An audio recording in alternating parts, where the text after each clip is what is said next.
The question of what lunar reactions we'll be getting in the future after Lunar Bloom and Lunar Charge has popped up so much in the past week alone that I'm willing to bet that question's still sitting in the minds of those of you viewing at home. Well, I'm here to deliver on your questions with answers based on what we know, what we can infer, and what recent leaks can tell us about upcoming lunar variants of our well-known reactions. I'm Runo, purveyor of the latest and soon-to-be greatest in Genshin Impact. If you like content like this, feel free to stick around and leave a comment to help boost my reach. When an FF first came out, Lunar Charge was a sign of the incoming region's gimmick, and Lauma solidified it with a synergistic reaction, Lunar Bloom. However, as is probably apparent by now, lunar reactions follow a trend of taking place in the place of an already existing Hydra reaction. As several reliable sources have made known, this is going to continue for the foreseeable future of the Song of the Welcome Moon chapter, with reactions like Lunar-Freeze and Lunar-Swirl coming on the way. As for those two in particular, I'm here to discuss why you should care that these are going to be realized in the first place. Trust me, you won't be disappointed. As for Lunar-Swirl, I'm briefly going to go over why, despite having two distinct methods of possible implementation, the impactful outcome of its existence is still the same. It can help us infer something pretty important about Kuvaki, and help solidify its nature in the current lore. Of course, it's natural for fans to hope that Lunar-Swirl will bring something relatively complex and strong to the table, to help balance out Mizuki and Aoife's mediocre contributions. As Swirl's nature of a damage-type absorbing reaction, the inevitable question that comes up is, how can it exist, given that it would have to deal damage based on the element absorbed? After all, Swirl isn't purely a Hydra-related reaction, although it is one of the options.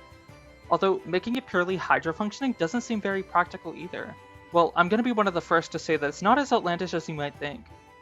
In this method of implementation, despite my opinion of it being relatively unlikely, they could have the elemental type deal damage, but not apply the element in question, similar to how actual Lunar Bloom damage doesn't apply Dendro.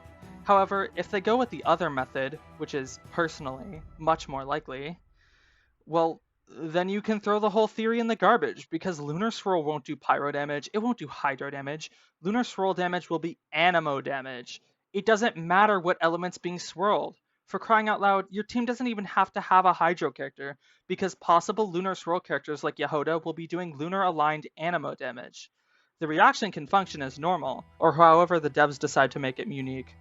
Now, this trait of it functioning with every element no matter how it's practically implemented helps move closer towards solidly proving something pretty important about Kuvaki. It supports the story that Kuvaki is the light element. Yes, Kuvaki is heavily related to the moon, and yes, the moon is heavily related to Hydro, but the fact that Kuvaki reacts with every element is because it is every element, at the same time. As for Lunar-Freeze, it's not clear how it relates to all of this, but there is still some frozen ground for us to stand on. Remember Shatter? Of course you do. It's not like they created a character just to make it relevant or anything. Well, I have a slight feeling, in creating Lunar-Freeze, they're going to revisit Shatter's function to help give a boost to physical, and push it closer to the meta instead of drowning in the water as it is. This is further supported if Varka really is a physical damage dealer like Eula. It would give them an excuse to bring them both back as key characters for Dornman Port, which has been reliably confirmed to be releasing in the Song of the Welcome Moon chapter. Also, giving Skirk another option besides a Escoffier just doesn't seem correct right now, which is why I don't think they'll be buffing Cryo, at least through regular means. It's difficult, because even if they release another Cryo DPS with Lunar-Freeze to complete with Skirk, competing for a Escoffier in their teams, that also doesn't seem that likely. Using Skirk as a quick swap burst DPS is something to consider, but I'll have to go into that another time when we have more information. As you can see, the results of these two hypothetical, albeit practical implementations help push towards the universal aspect of Kuvaki, and is actually great news given that some of the worst outlooks and theories I've seen are, well, pretty bad.